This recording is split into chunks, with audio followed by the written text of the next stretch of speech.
Merhaba arkadaşlar, örgü kanalıma hoş geldiniz.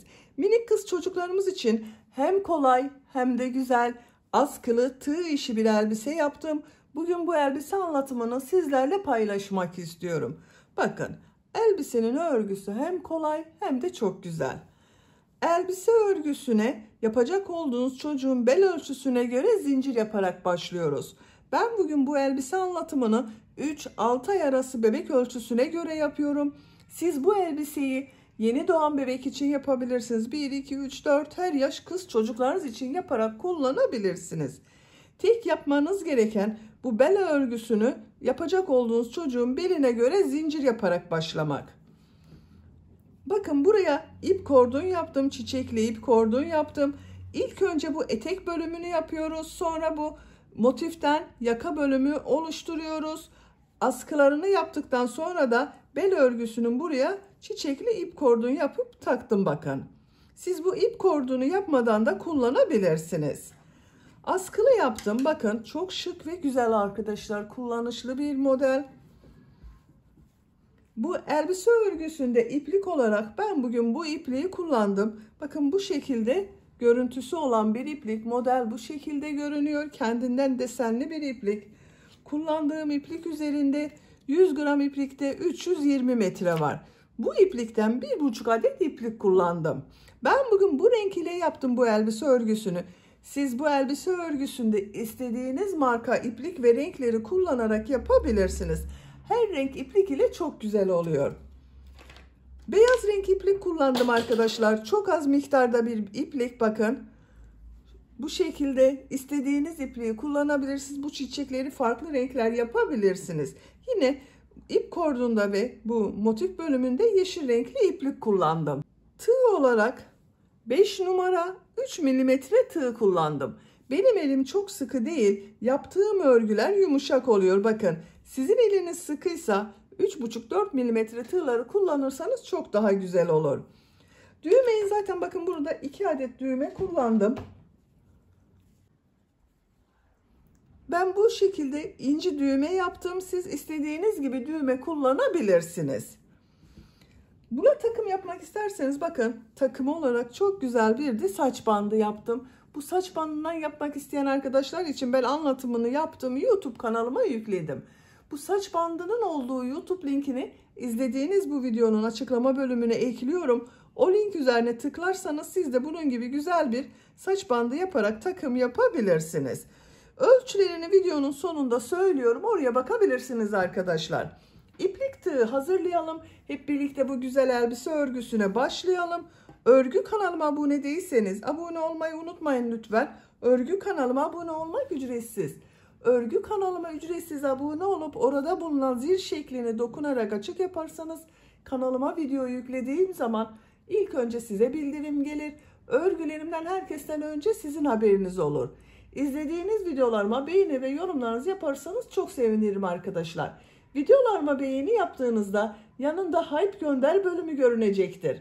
Hype Gönder'e tıklayıp puan gönderirseniz de çok sevinirim. Sizlerden gelen bu puanlar örgü kanalımın devamlılığı için çok önemli. Şimdiden hepinize çok teşekkür ederim. Kolay gelsin, iyi çalışmalar. Örgüye zincir yaparak başlıyorum. İlk ilmeği bu şekilde yapıyorum. Size nasıl kolay gelirse ilk ilmeği öyle yapabilirsiniz.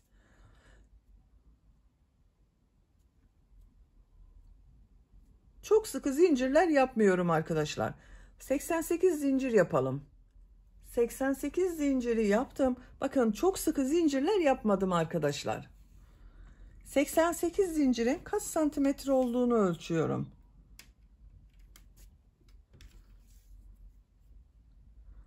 37 santimetre zincir uzunluğu var.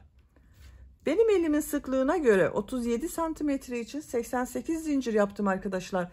Siz 37 santimetre için elinizin sıklığına göre daha az veya daha çok zincir yapmanız gerekebilir.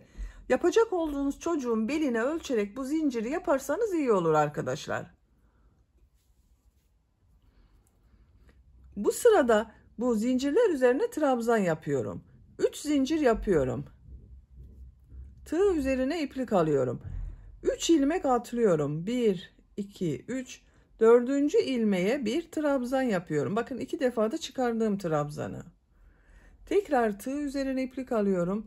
Diğer ilmeğe bir trabzan yapıyorum. Her ilmek üzerine bir trabzan yapıyorum.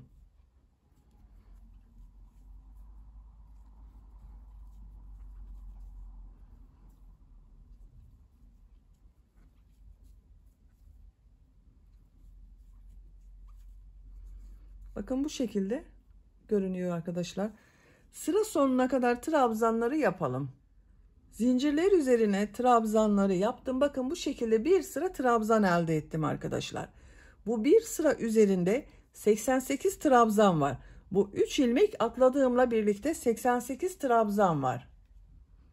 Şimdi bunu birleştiriyorum. Bakın şu şekilde düzgün gelmesine dikkat ediyorum. Burada 3 ilmek atlayarak yaptığım, bakın bu ilmeğe tığ takıyorum. İplik aldım, içinden çektim. Görüntüsü bu şekilde oldu. 2 zincir yapıyorum. Tığ üzerine iplik alıyorum. Bu sırada bu yaptığım trabzanları bir düz bir ters boşluktan alarak trabzan yapıyorum. Şu şekilde bakın, tığ boşluğa takıyorum. Trabzan boşluğuna trabzan yapıyorum. Tekrar tığ üzerine iplik alıyorum. Bakın bu trabzanı ters taraftan yine trabzan boşluğuna tığ takıyorum. Trabzan yapıyorum. Düz taraftan boşluktan alıyorum. Trabzan yapıyorum. Ters taraftan boşluktan alıyorum. Trabzan yapıyorum.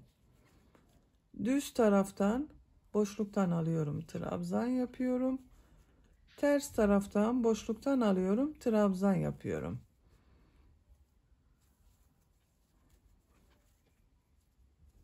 Bakın bu şekilde bir düz bir ters boşluktan alarak yaptığımız için görüntüsü böyle oluyor arkadaşlar.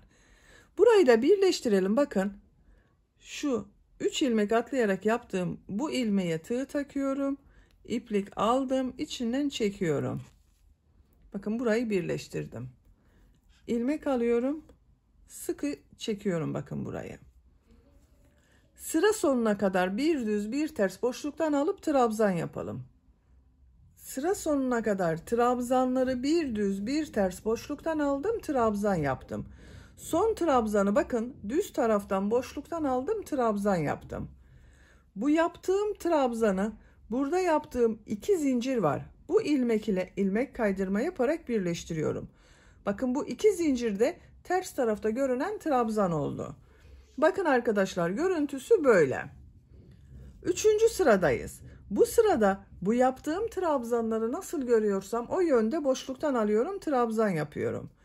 2 zincir yapıyorum. Tığ üzerine iplik alıyorum. Düz görüyorum. Düz taraftan boşluktan alıyorum, trabzan yapıyorum. Bakın ters tarafta görüyorum. Ters taraftan boşluktan alıyorum, trabzan yapıyorum. Düz tarafta görüyorum. Düz taraftan boşluktan alıyorum, trabzan yapıyorum.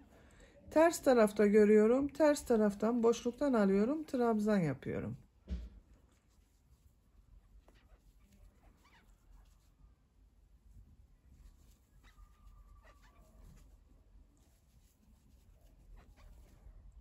Sıra sonuna kadar devam edelim. Trabzanları nasıl görüyorsam o şekilde boşluktan aldım, trabzan yaptım. Sıra sonuna kadar tamamladım. İlmek kaydırma yaparak birleştirdim. 1, 2, 3 sıra oldu arkadaşlar. 3 sıranın kaç santimetre olduğunu ölçüyorum. 2 santimetre genişlik var. Bu genişlik benim yapacağım ölçü için yeterli. Tercihinize göre siz 1 veya 2 sıra devam edebilirsiniz. 4. sıradayız. Bu sırada model yerleştirmeye başlıyorum. 3 zincir yapıyorum. Çok sıkı yapmıyorum bakın zinciri. Tığ üzerine iplik alıyorum. Aynı ilmek içine üçlü trabzan yapıyorum. Bakın 3 defa da çıkarıyorum. 1, 2, 3. Tığ üzerine iplik alıyorum. Bir ilmek atlıyorum. İkinci ilmeğe 2 üçlü trabzan, 2 zincir, 2 üçlü trabzan yapıyorum.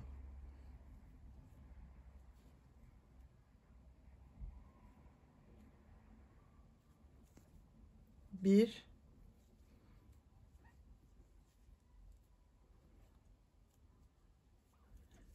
2, 2 zincir yapıyorum. 2 üçlü trabzan daha yapıyorum aynı ilmek içine.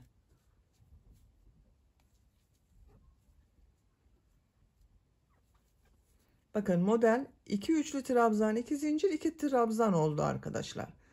Tığ üzerine iplik alıyorum. 2 ilmek atlıyorum. Bu ilmek içine bir üçlü trabzan, bir zincir, bir üçlü trabzan yapıyorum.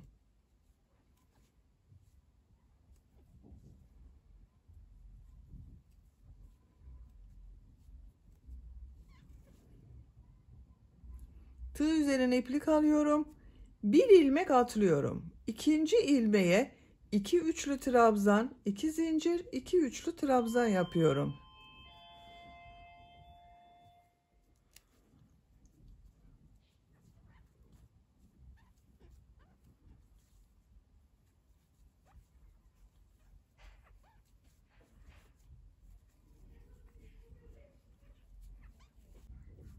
Bakın 2 üçlü trabzan, 2 zincir, 2 üçlü trabzan yaptım. Tığ üzerine iplik alıyorum. 2 ilmek atlıyorum. Üçüncü ilmeğe bir üçlü trabzan, bir zincir, bir üçlü trabzan yapıyorum.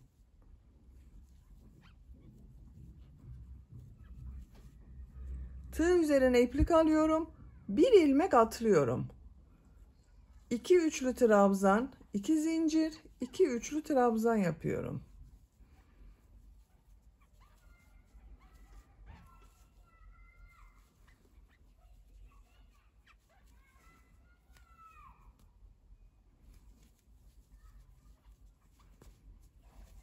Tığ üzerine iplik alıyorum. 2 ilmek atlıyorum. Bir üçlü trabzan, bir zincir, bir üçlü trabzan yapıyorum. Bakın arkadaşlar, model bu kadar oluyor. Bir ilmeğe 2 üçlü trabzan, 2 zincir, 2 üçlü trabzan yapıyoruz. Arada 2 ilmek atlıyoruz. Bir üçlü trabzan, bir zincir, bir üçlü trabzan yapıyorum.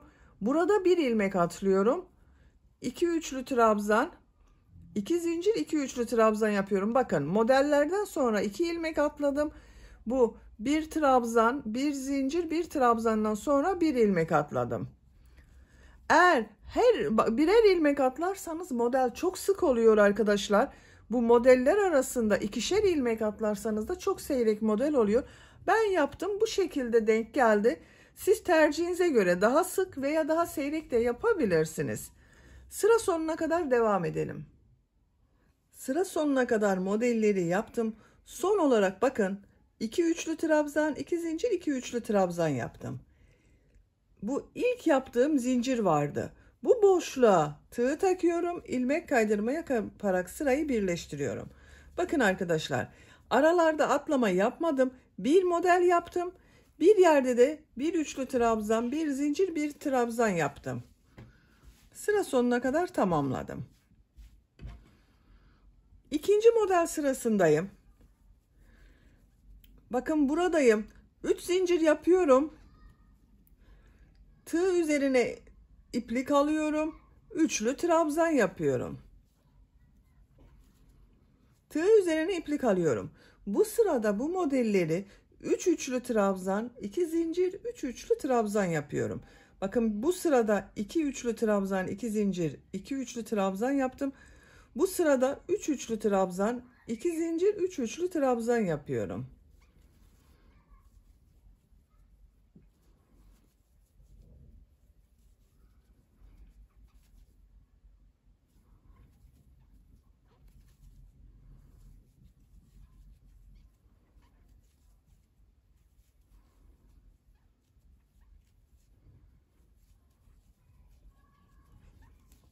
Üç üçlü trabzan, 2 zincir, 3 üçlü trabzan yaptım. Tığ üzerine iplik alıyorum. Bu bir zincirli boşluğa bir üçlü trabzan, bir zincir, bir üçlü trabzan yapıyorum.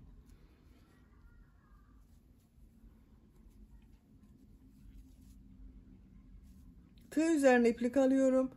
Buraya 3 üçlü trabzan, 2 zincir, 3 üçlü trabzan yapıyorum.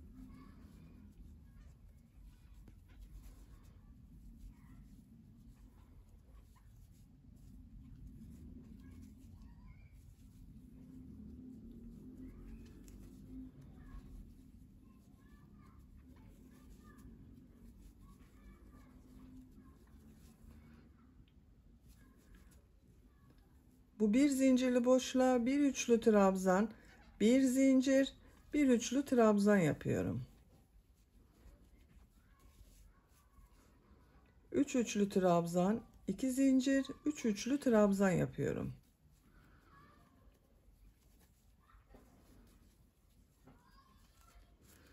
Bakın arkadaşlar, bu şekilde.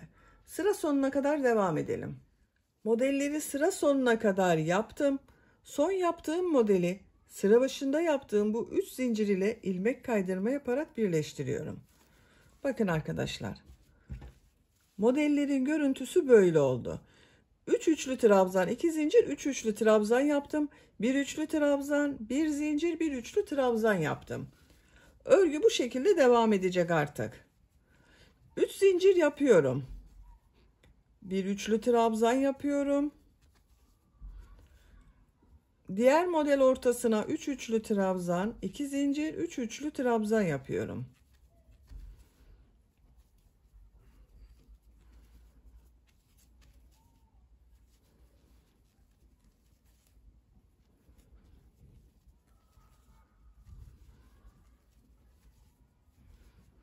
Bir üçlü trabzan, bir zincir, bir üçlü trabzan yapıyorum. Bakın. Örgü bu şekilde devam edecek. Yapacak olduğunuz çocuğun büyüklüğüne ve en önemlisi de tercihinize göre model sırasını istediğiniz kadar tekrarlayarak tamamlayalım. Etek örgüsünü model sırasını tekrarlayarak 12 sıra olarak yaptım arkadaşlar. 1, 2, 3, 4, 5, 6, 7, 8, 9, 10, 11, 12. 13. sıradayım. 13. sırada farklı bir model yapacağız. Bakın en son ilmek kaydırma yaparak bitirdim. Burada ipliği kestim. Santimetre olarak ölçüyorum. 21 santimetre yükseklik var. Benim yapacağım ölçü için bu yeterli. Biraz siz uzun olsun istiyorsanız bir veya iki model sırası o örgüye devam edebilirsiniz. Etek model sırasını istediğiniz kadar tekrarlayabilirsiniz arkadaşlar. Beyaz renkli iplik ile ucunda farklı bir model yapıyorum. En son bakın bu ilmekten iplik bağlıyorum. Buradan bir ilmek yapıyorum. Bir zincir yapıyorum. Sık iğne yapıyorum. Bir zincir yapıyorum. Tığ üzerine iplik alıyorum. Bu model ortasında bakın 2 zincir üzerine bir trabzan yapıyorum. Pıtırcıklı model yapıyorum. 2 zincir yaptığım bu trabzanı boşluğa tığ takıyorum. Bakın pıtırcık yaptım. Tekrar tığ üzerine iplik alıyorum. Trabzan yapıyorum. Pıtırcık modeli yapıyorum. 7 tane bu pıtırcıktan yapıyoruz arkadaşlar.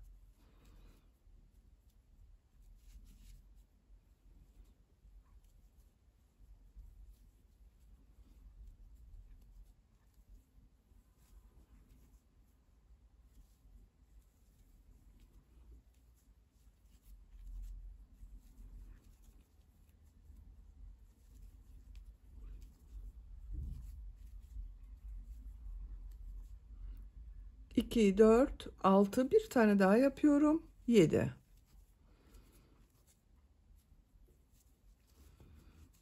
Bir, 2, 3, 4, 5, 6, 7 pıtırcık modeli yaptım. Bir zincir yapıyorum. Bakın bu bir üçlü trabzan, bir zincir, bir üçlü trabzan yaptım. Bu boşluğa sık iğne yapıyorum. Bir zincir yapıyorum. Bir trabzan yapıyorum. Burada yaptığım gibi 7 pıtırcıklı model yapıyorum.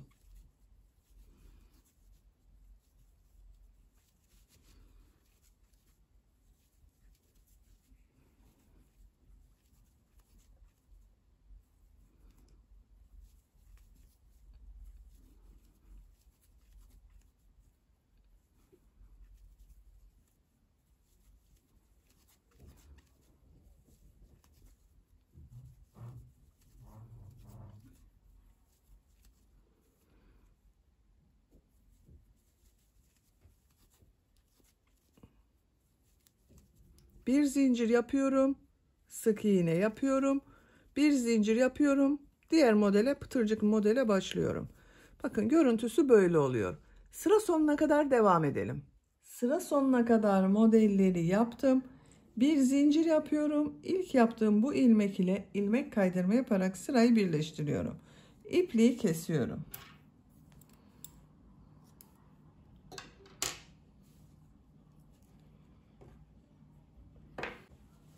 Bakın çok güzel oldu. Etek bölümünü bitirdik. Şimdi elbisenin yakasını yapalım. Daha sonra bu yaptığımız etek ile birleştireceğiz. Sarı renkli iplik ile başlıyorum. Sihirli halka yapıyorum. Bakın şu şekilde yapıyorum sihirli halkayı.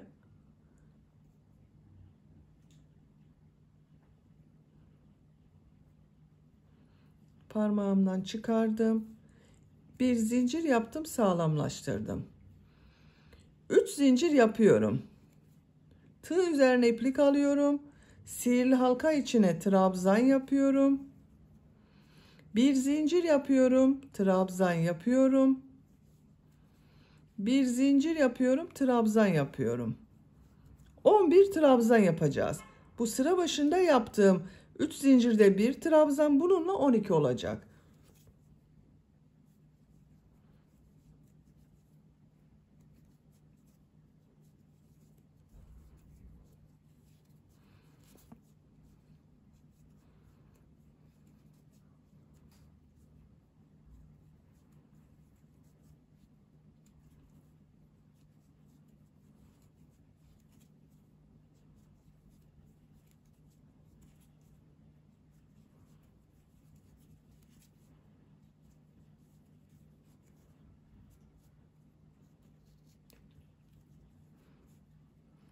Üç zincir yaptım. 1, 2, 3, 4, 5, 6, 7, 8, 9, 10. 11 trabzan yaptım. Arada bir zincir yaptım. Sıra başında yaptığım 3 zincirle birlikte 12 trabzan oldu. Bir zincir yapıyorum. İplik ucunu şu şekilde çekiyorum, bakın. Kapattım. Sıra başında yaptığım 3 zincir var. Bu ikinci zincire tığ takıyorum. İplik ucunu üste alıyorum, bakın. İlmek kaydırma yaparak sırayı birleştiriyorum. İpliği kesiyorum.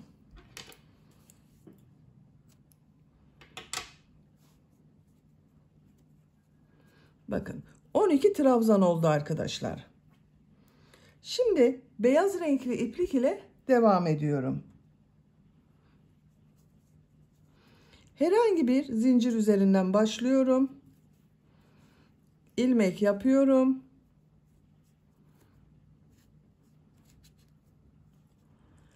Üç zincir yapıyorum. Tığ üzerine 2 defa iplik doluyorum. Üçlü trabzan yapıyorum. Bakın 3 defa da çıkarıyorum. 1, 2, 3. 2 defa iplik doluyorum. Üçlü trabzan yapıyorum. 2 defa iplik doluyorum. Üçlü trabzan yapıyorum. 5 üçlü trabzan yapacağız.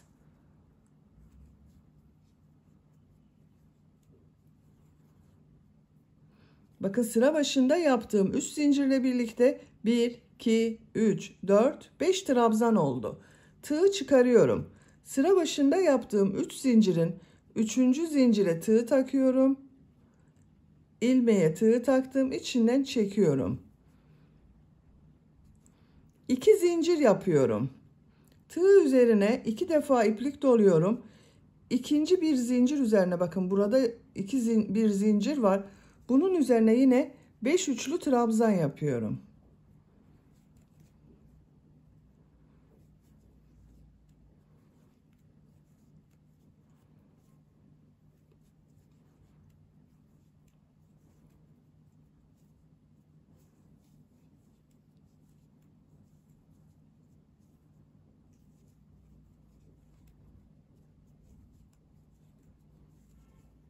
Beş üçlü trabzan yaptım. Tığ çıkarıyorum. İlk yaptığım trabzan üzerine tığ takıyorum. İlmeği içinden çekiyorum. 2 zincir yapıyorum. Tekrar tığ üzerine 2 defa iplik doluyorum. Bu bir zincir üzerine 5 üçlü trabzan yapıyorum.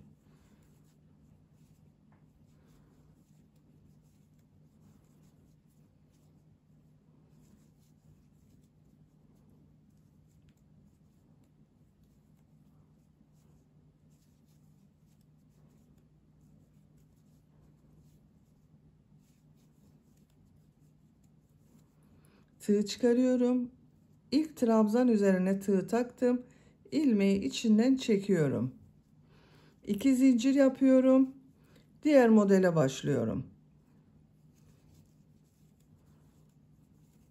Bakın bu şekilde modeller yapıyoruz. Sıra sonuna kadar devam edelim. 12 model olacak. Modelleri sıra sonuna kadar yaptım. 1, 2, 3, 4, 5, 6, 7, 8, 9, 10, 11, 12 model oldu. Sıra sonunda 2 zincir yapıyorum. İlk yaptığım model ile ilmek kaydırma yaparak sırayı birleştiriyorum. İpliği kestim. İlmek içinden çekiyorum. Bakın beyaz renk ile modelleri bitirdik. Yuvarlak bir model elde ettik arkadaşlar. Bu sırada yeşil renkli iplik ile devam ediyorum. Bu modeli kare yapacağız.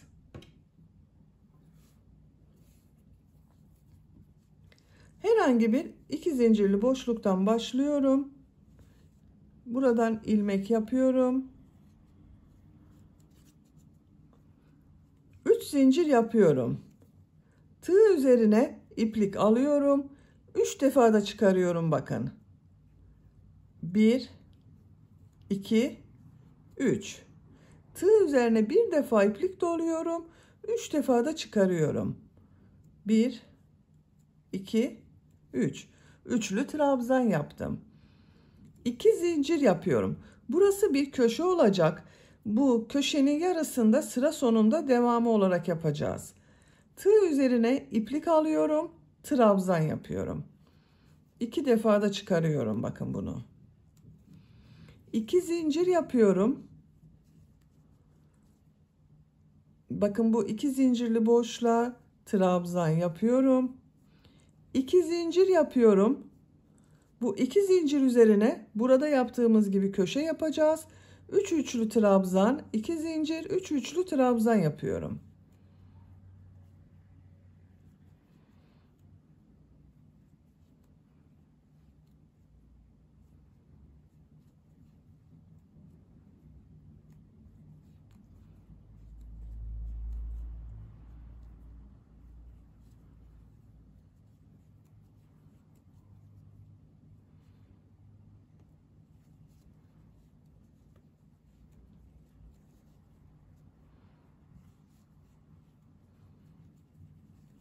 Üç üçlü trabzan, 2 zincir, 3 üçlü trabzan yaptım.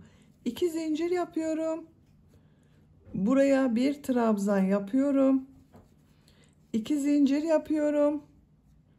Bir trabzan yapıyorum. 2 zincir yapıyorum. 3 üçlü trabzan, 2 zincir, 3 üçlü trabzan yapıyorum.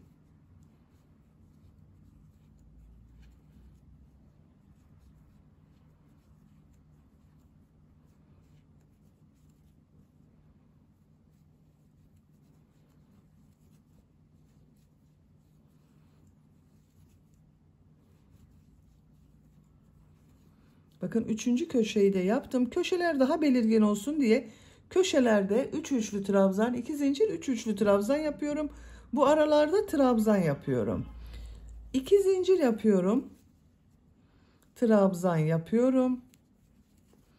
2 zincir yapıyorum. Trabzan yapıyorum. 2 zincir yapıyorum. 3 üçlü trabzan, 2 zincir, 3 üçlü trabzan yapıyorum.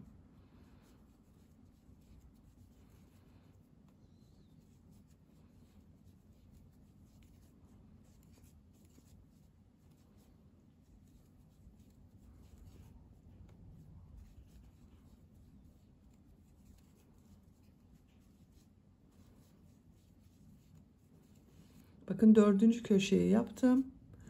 2 zincir, bir trabzan, 2 zincir, bir trabzan yapıyorum.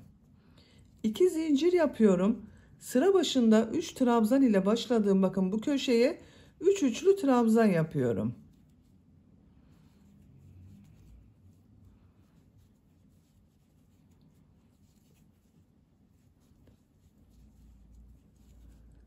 Tığ üzerine iplik alıyorum. Burada yaptığım 3 zincirin bakın 3. zincire tığ takıyorum. İplik aldım. Bir defa da çekiyorum. Bakın 2 zincir oldu burası da arkadaşlar. 4 köşeyi oluşturduk. Bakın artık kare motif oldu. Yeşil renkli ipliği kesiyorum.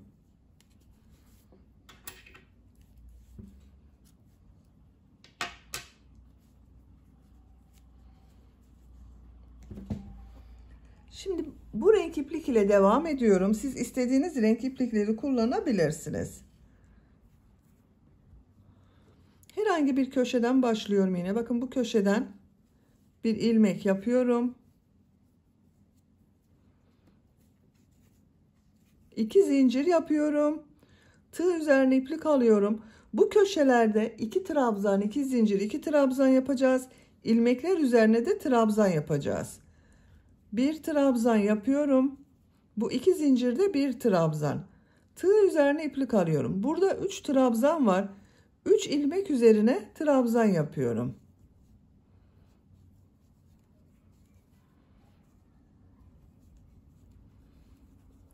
İki zincir var. 2 zincir üzerine trabzan yapıyorum. 2 zincir üzerine 2 trabzan yapıyorum. 2 zincir üzerine 2 trabzan yapıyorum. Bakın ikişer zincir üzerine 2 trabzan yaptım. Burada 3 ilmek var. 3 trabzan yapıyorum. Her ilmek üzerine bir trabzan yapıyorum.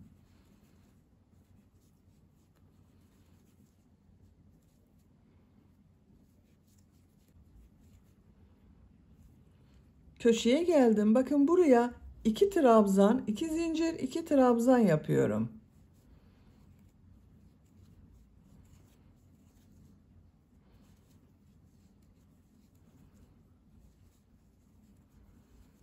İki trabzan, 2 zincir, 2 trabzan yaptım. Burada 3 ilmek var. 3 ilmek üzerine trabzan yapıyorum.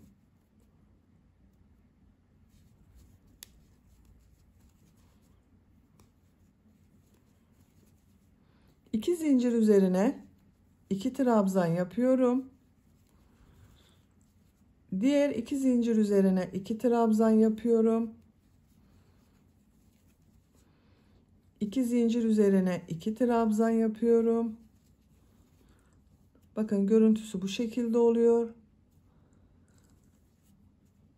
Bu 3 ilmek var. Üçünün üzerine birer defa trabzan yapıyorum.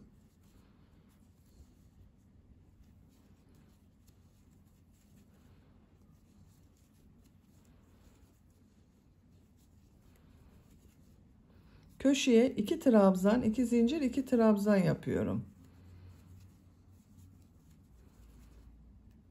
İlmekler üzerine trabzan yapıyorum.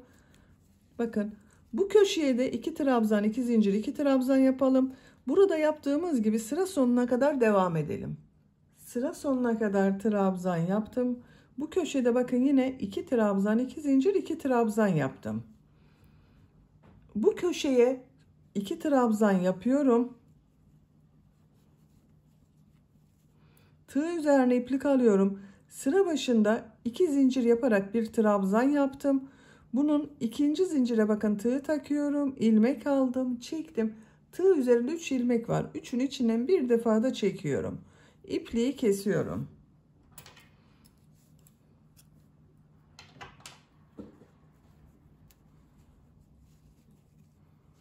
Bakın. Bu şekilde oldu. Şimdi beyaz renkli iplik ile devam ediyorum. Herhangi bir köşeden başlayabilirsiniz. Bakın şu şekilde ilmek yapıyorum. Tığ üzerine iplik alıyorum. Bu köşeye bir trabzan yapıyorum.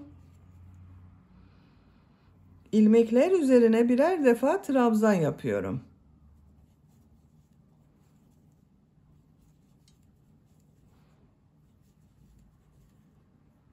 Bakın buraya bir trabzan yaptım. Bu köşeye kadar devam edelim.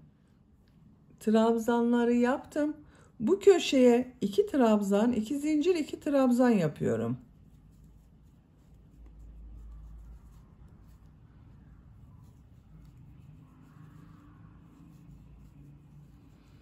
İlmekler üzerine birer defa trabzan yapıyorum.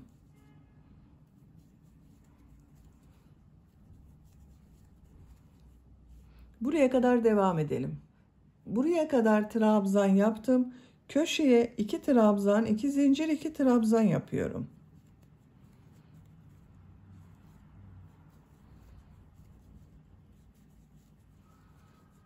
İlmeklere birer defa trabzan yapıyorum.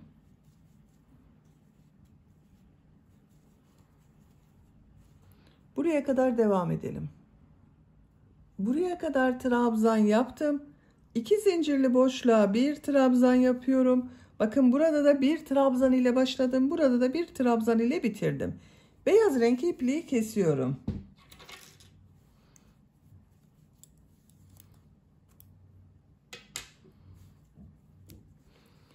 Siz bu yaka örgüsünü daha büyük çocuk için yapmak istiyorsanız bu beyaz sırayı da burada yaptığımız gibi devam edip sonraki sırada bu yarım bırakabilirsiniz arkadaşlar. Burası bel örgüsüne gelecek. Onun için burada bitirdim ben. Ben çok büyük yapmıyorum bu yakayı bugün. Küçük bir çocuk için yapıyorum. Bu yükseklik benim için yeterli. Şimdi diğer renk iplik ile başlıyorum. Bakın burada bir trabzan yaptığım ilmekten ilmek yapıyorum. Sağlamlaştırdım. 2 zincir yapıyorum. İlmekler üzerine birer defa trabzan yapıyorum. Her ilmek üzerine bir trabzan yapıyorum.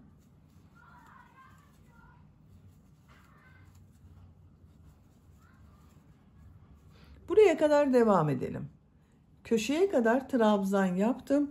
Bu köşeye 2 trabzan, 2 zincir, 2 trabzan yapıyorum.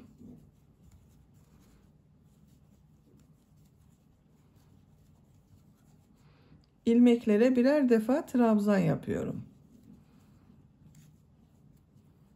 Buraya kadar devam edelim. Bu köşeye 2 trabzan, 2 zincir, 2 trabzan yapalım.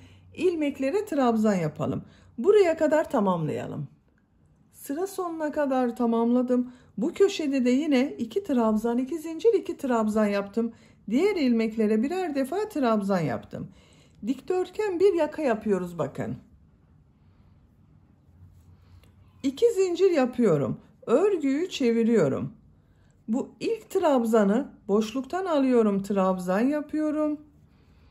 İkinci trabzanı bakın ters taraftan boşluktan alıyorum, trabzan yapıyorum. Bir düz bir ters boşluktan alarak trabzan yapıyoruz.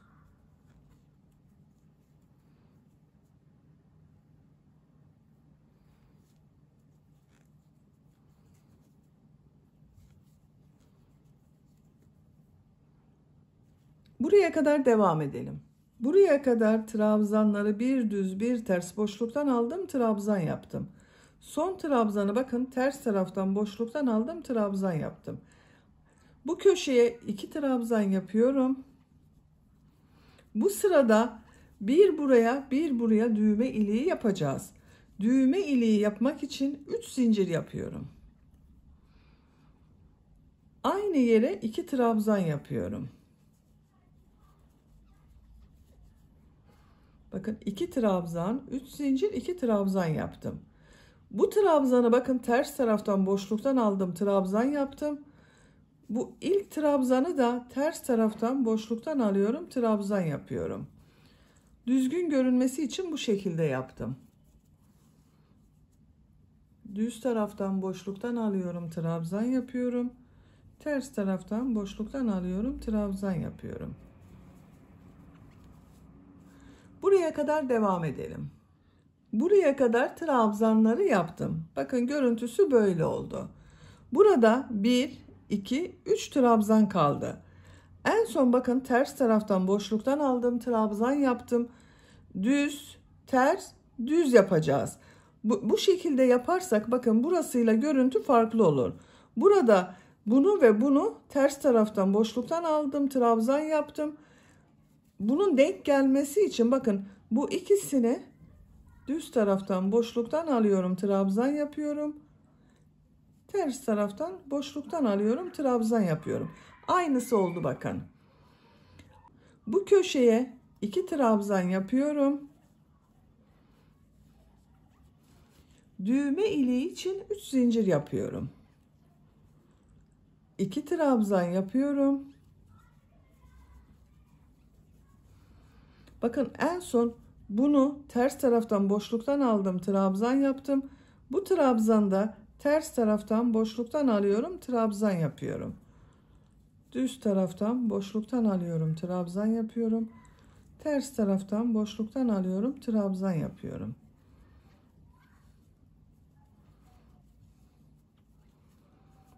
Bakın düz tarafının görüntüsüne bakalım. Aynı oldu, düzgün oldu arkadaşlar. Sıra sonuna kadar devam edelim. Sıra sonuna kadar tamamladım. 2 zincir yapıyorum. Örgüyü çeviriyorum. Bu sırada yaptığım bu trabzanları nasıl görüyorsam o şekilde boşluktan alıyorum, trabzan yapıyorum. Bu trabzanı ters tarafta görüyorum. Ters taraftan boşluktan alıyorum, trabzan yapıyorum. Düz tarafta görüyorum.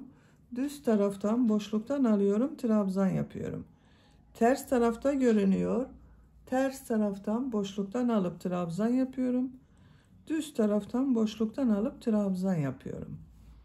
Buraya kadar devam edelim. Buraya kadar nasıl görüyorsam o şekilde boşluktan aldım, trabzan yaptım. Burada yaptığım 2 trabzanı bakın. En son düz taraftan boşluktan aldım, trabzan yaptım. Ters taraftan boşluktan alıyorum, trabzan yapıyorum. Düz taraftan boşluktan alıyorum, trabzan yapıyorum. Bu 3 zincir yaptığım yer var. Bakın düğme iliği için 3 zincir yaptım. Bunun üzerine 3 trabzan yapıyorum.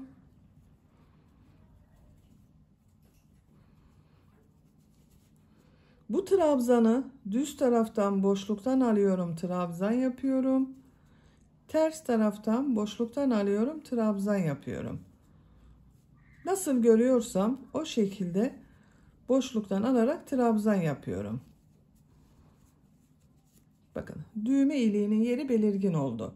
Buraya kadar devam edelim. Diğer köşeye kadar bakın nasıl görüyorsam o şekilde boşluktan aldım, trabzan yaptım. Ters taraftan boşluktan alıyorum, trabzan yapıyorum. Düz taraftan boşluktan alıyorum, trabzan yapıyorum. Bu düğme iliği yaptığım 3 zincir üzerine 3 trabzan yapıyorum.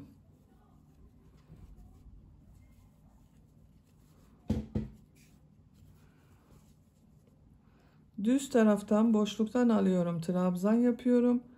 Ters taraftan boşluktan alıyorum, trabzan yapıyorum. Nasıl görüyorsam o şekilde boşluktan alarak trabzan yapmaya devam ediyorum. Son sırayı yapıyoruz arkadaşlar. Sıra sonuna kadar devam edelim. Sıra sonuna kadar tamamladım. Bakın arkadaşlar görüntüsü böyle oldu. Yaka bölümünü bitirdik bakın. Çok güzel oldu. Şimdi bu yaka bölümünü yaptığımız etek ile birleştiriyoruz. Bakın bununla birleştiriyoruz. İlk önce nereden birleştireceğimizi işaret yapalım. Bakın eteğin arka ortası burası arkadaşlar. Birleştirme yaptığım yer. Bunun tam karşısına işaret yapıyorum. Bakın burası ön ortası. Burada sayıyorum. 1, 2, 3, 4, 5, 6, 7, 8, 9, 10, 11, 12, 13, 14, 15, 16, 17. trabzana işaret yapıyorum bakın. Diğer taraftan da sayıyorum. 1, 2, 3, 4, 5, 6, 7, 8, 9, 10, 11, 12, 13, 14, 15, 16, 17.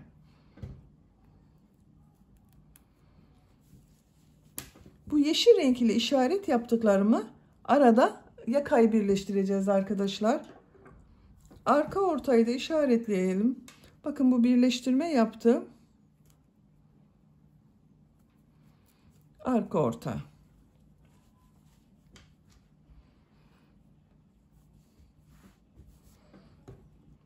Bakın burada ipliği kesmedim. Devam edeceğiz. Şu şekilde yerleştiriyorum. Bakın siz kendi yaptığınız ölçüye göre istediğiniz gibi ayarlayabilirsiniz. Bu işaret yaptığım ilmeğe tığ takıyorum. İplik aldım, içinden çekiyorum. Bakın ikinci ilmeğe tığ takıyorum. Yakadan bu ilmeğe tığ taktım, iplik aldım, içinden çekiyorum. İlmek kaydırma yapıyorum. Bu ilmeğe tığ takıyorum. Yakada bu ilmeğe tığ takıyorum. İlmek aldım, ilmek kaydırma yapıyorum. İlmek atlamıyorum bakın etek bölümünde.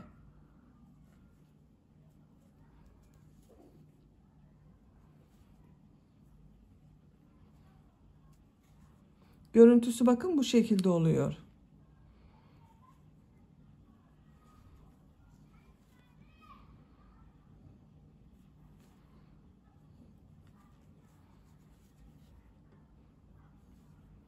Bakın ilmeklerden karşıdan da ilmek alıyorum.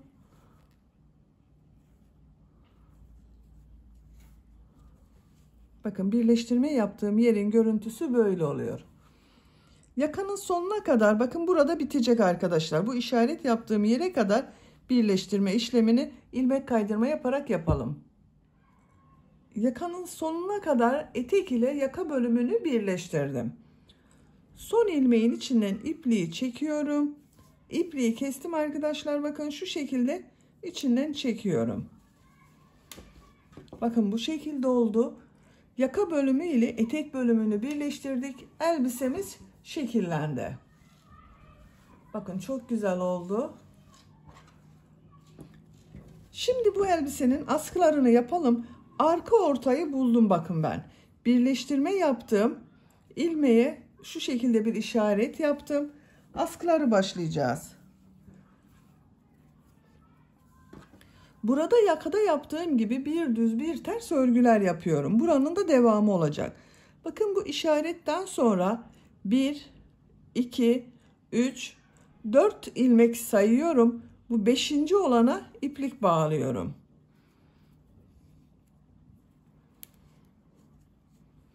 Bu trabzandan bakın düz tarafta görünen trabzan boşluktan alıyorum. Trabzan yapıyorum. 3 zincir yapıyorum. Bu 7 trabzanı nasıl görüyorsam o şekilde boşluktan alıyorum. Trabzan yapıyorum. Bu bel örgüsünün devamı oluyor. Ters tarafta görünüyor. Ters taraftan boşluktan alıyorum. Trabzan yapıyorum. Düz tarafta görünüyor. Düz taraftan boşluktan alıyorum. Trabzan yapıyorum. Ters taraftan.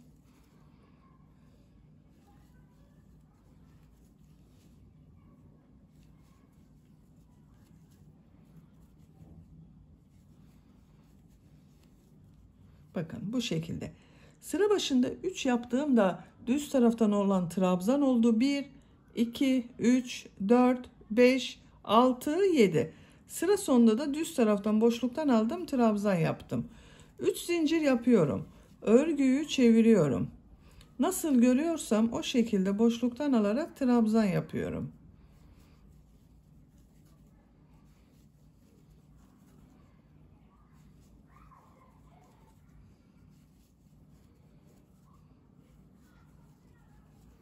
Üç zincir yapıyorum. Örgüyü çeviriyorum. Nasıl görüyorsam o şekilde boşluktan alıyorum. Trabzan yapıyorum.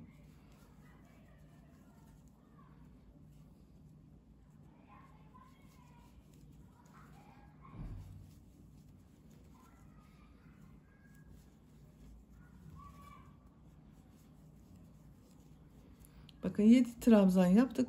Sıra sonunda 3 zincir yaptığımda boşluktan alarak trabzan yapıyorum. Diğer askı örgüsünde başlayalım. 2 askının örgüsünü birlikte devam ederiz. Bakın bu işaret yaptığım yerden sayıyorum. Bakın bunu 1, 2, 3, 4 trabzan atladım. 5. trabzandan askıya başladım. Burada sayıyorum. 1, 2, 3, 4. 5. buradan başlayacağız arkadaşlar. Askı içinde 7 trabzan sayıyorum. Bakın 1, 2, 3, 4, 5, 6, 7. Bu ilmeğe ipliği bağlıyorum.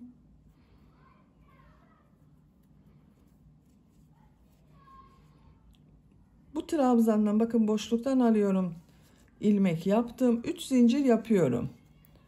Yine bu askı içinde burada yaptığım gibi 7 trabzan yapacağız. Ters taraftan boşluktan alıyorum, trabzan yapıyorum.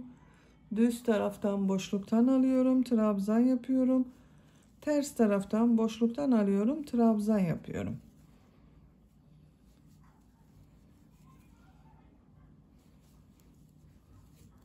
Bakın 7 oldu. 1, 2, 3, 4, 5, 6, 7. Burada 1, 2, 3, 4 trabzan boş kaldı.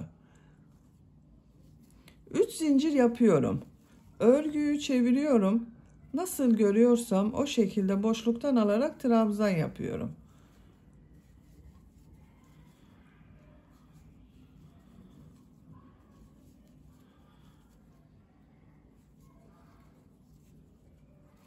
Üç zincir yapıyorum. Örgüyü çeviriyorum. Gördüğüm gibi boşluktan alarak trabzan yapıyorum. Bu askının örgüsü de bu şekilde devam edecek arkadaşlar. Her iki askının örgüsünü yapacak olduğunuz çocuğun büyüklüğüne göre istediğiniz kadar sıra sayısını tekrarlayarak tamamlayalım. İki askı örgüsünü tamamladım. Bakın bu şekilde oldu. Esnek bir askı elde ettik arkadaşlar. Kaç sıra yaptığımı sayıyorum. 2, 4, 6, 8, 10, 12, 14, 16, 18, 20, 22, 24, 26, 28, 30, 31 sıra askı yaptım arkadaşlar. Benim yapacağım ölçü için bu yeterli. Santimetre olarak ölçüyorum.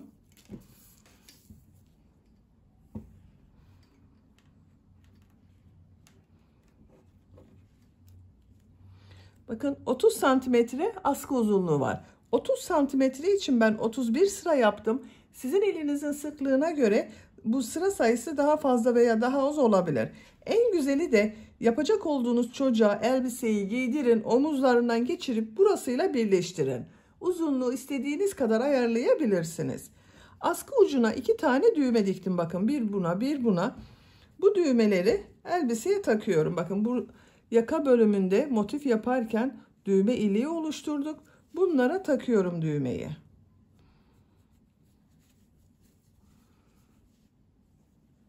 Bakın çok güzel oldu arkadaşlar.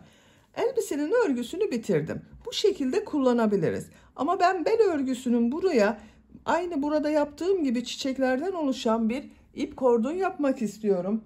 Bakın minik papatya yaptım. Bundan ip kordon yapıyorum. Bu papatyayı birlikte yapalım. İp kordonu hazırlayalım. Elbiseye takarız.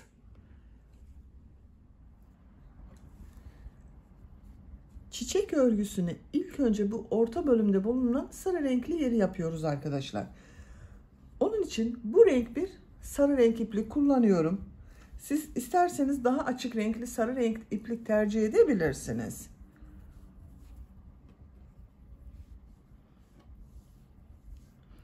Sihirli halka yapıyorum. Bakın şu şekilde parmağımın üzerine doladım. Bu doladığım ilmekten ilmek yapıyorum. Sihirli halkayı oluşturdum. Bir zincir yapıyorum. Sihirli halka içine 8 sık iğne yapıyorum. Bakın şu şekilde ilmek alıyorum. Bir defa da çıkarıyorum. İlmek alıyorum. Tığ üzerinde 2 ilmek var. Bir defa da çekiyorum bakın. 2 3 4 5 6 7 8 sık iğne yaptım. İplik ucunu çekiyorum. Bakın burayı birleştirdim. İlmek kaydırma yaparak birleştiriyorum. Bakın ilk yaptığım bu sık iğnenin üzerine tığ takıyorum. Bu ipliği de üste alıyorum. Bakın şu şekilde iplik aldım, çektim. Tığ üzerinde bulunan ilmekten de çektim. İlmek kaydırma yaparak burayı birleştirdim. Bir zincir yapıyorum. Tekrar bu 8 ilmek üzerine birer defa sık iğne yapıyorum. 1 2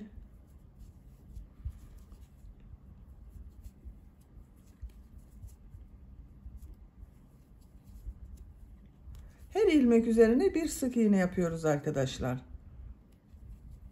İplik ucunu da içinde tuttum. Bakın 8 sık iğneyi yaptım. İlk yaptığım bu ilmek ile ilmek kaydırma yaparak birleştiriyorum.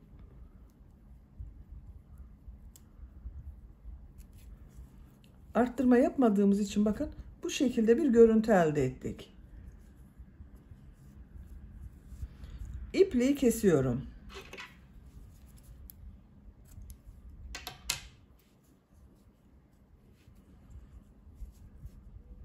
Bakın orta bölümünü hazırladık. Şimdi bu beyaz renkli iplik ile bakın bu yaprak bölümlerini yapacağız. Herhangi bir ilmekten başlayabilirsiniz. Ben bu ilmekten başlıyorum.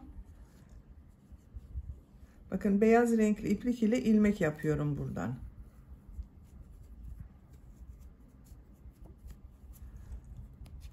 Bir zincir yaptım, sağlamlaştırdım. 3 zincir yapıyorum. 1 2 3. Tığ üzerine 2 defa iplik doluyorum. Aynı ilmeğe 2 üçlü trabzan yapıyorum.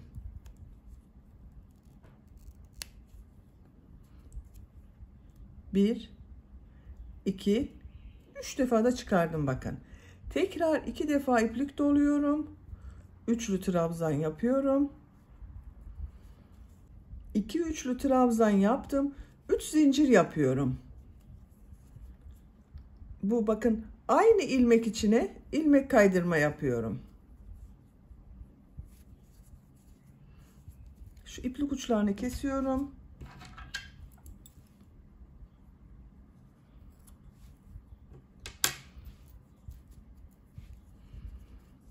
Bakın ilmek kaydırma yaptım. Yaprağın birisini hazırladım. Buraya 8 sık iğne yaptık arkadaşlar. Bu her ilmek üzerine bir yaprak yapacağız. 8 yapraklı çiçek olacak. Papatya olacak. İkinci ilmeğe ilmek kaydırma yaparak geçiş yapıyorum. 3 zincir yapıyorum. 2 defa iplik doluyorum. Üçlü trabzan yapıyorum.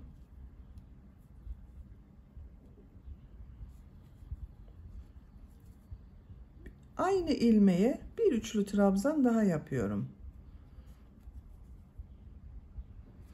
3 zincir yapıyorum. Aynı ilmeğe ilmek kaydırma yapıyorum.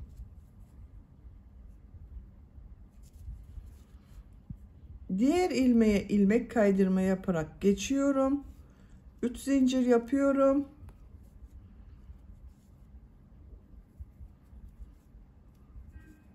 Üçlü trabzan yapıyorum.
son yaprağı yapıyorum arkadaşlar. Bakın ilmek kaydırma yaparak yaptım. Bu ilk yaptığım yaprak ile bakın tekrar bir ilmek kaydırma yapıyorum. Bitiriyorum. İpliği kesiyorum. Bakın papatyamızı hazırladık.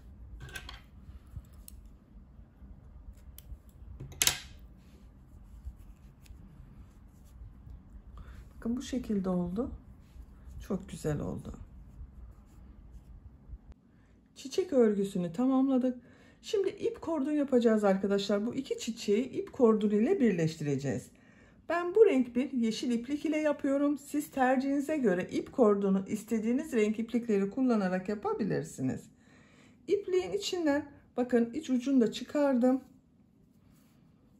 Diğer ucu ile birleştiriyorum. İki katlı yapıyorum. İplik çok kalın değil. Bakın bu kalınlıkta bir iplik. İki katlı iplik kullanıyorum.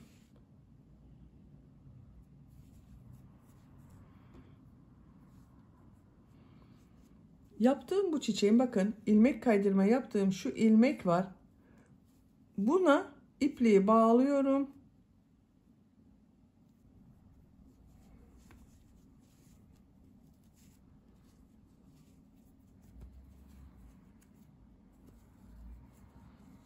Buradan ilmek yapıyorum. Zincirler yapacağız.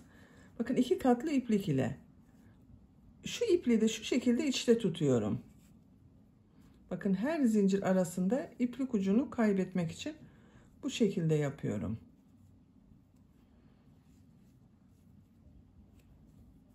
Çok sıkı zincirler yapmıyorum. Artık ipliği kesebilirim.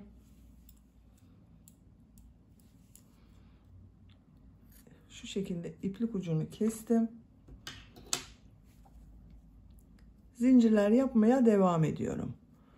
Bu zincir sayısı yapacak olduğunuz çocuğun bel ölçüsüne göre değişir. Zincirleri tamamlayalım. Sonra bu çiçek ile birleştireceğiz. İp kordonu tamamladım. Bakın çok sıkı zincirler yapmadım arkadaşlar. Bu ip kordonu diğer papatya ile birleştireceğiz. Bununla birleştirmeden önce yaptığım bu elbisenin belinin örgüsüne takıyorum. Daha sonra birleştireceğiz. Birleştirirsek takamayız. Şu şekilde ilmeğin içinden çekiyorum. İpliği kestim. Orta noktayı buluyorum. Bakın şurası tam orta. Buradan şu şekilde düz taraftan boşluktan alarak yaptığım tığ üzerinde buradan ipliği çekiyorum. Bakın ip kordonu çekiyorum. Şöyle 2-2 yaparsak daha kolay olur. Bakın bu şekilde.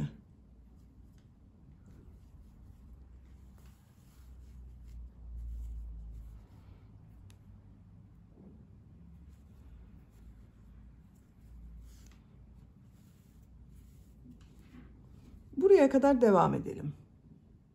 Sıra sonuna kadar bakın bel örgüsünden geçirdim. Şimdi bu ip kordonun diğer ucuna burada yaptığım gibi papatyayı birleştiriyorum. Bakın ilmeğin içinden kapatmıştım burayı, ucunu çekip çıkarıyorum. Bu papatyanın herhangi bir bakın boşluktan ilmek kaydırma yaptığım ilmekten iplik alıyorum, çekiyorum. İpliği kesiyorum zaten bakın. Kesmiştik arkadaşlar. Uzun yaptım. Şu şekilde iplik ucunda örgünün ters tarafında kaybediyorum. Şu ilmeklerden bakın. Zincirde bulunan ilmeklerden çekerek kaybediyorum.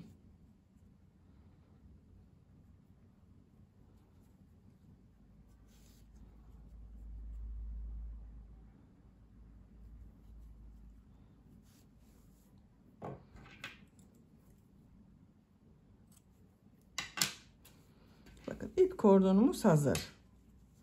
Çok güzel oldu.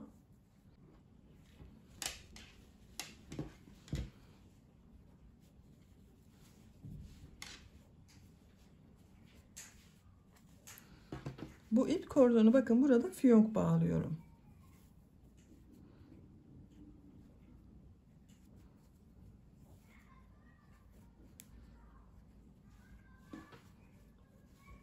Bakın arkadaşlar, elbise çok güzel oldu.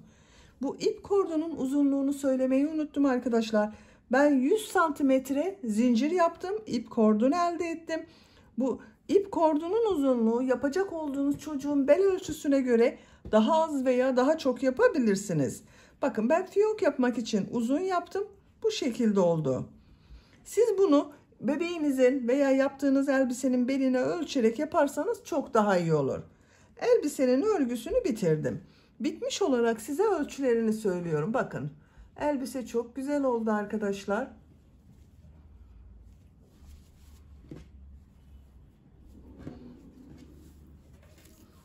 Buradan gövde genişliğini ölçüyorum.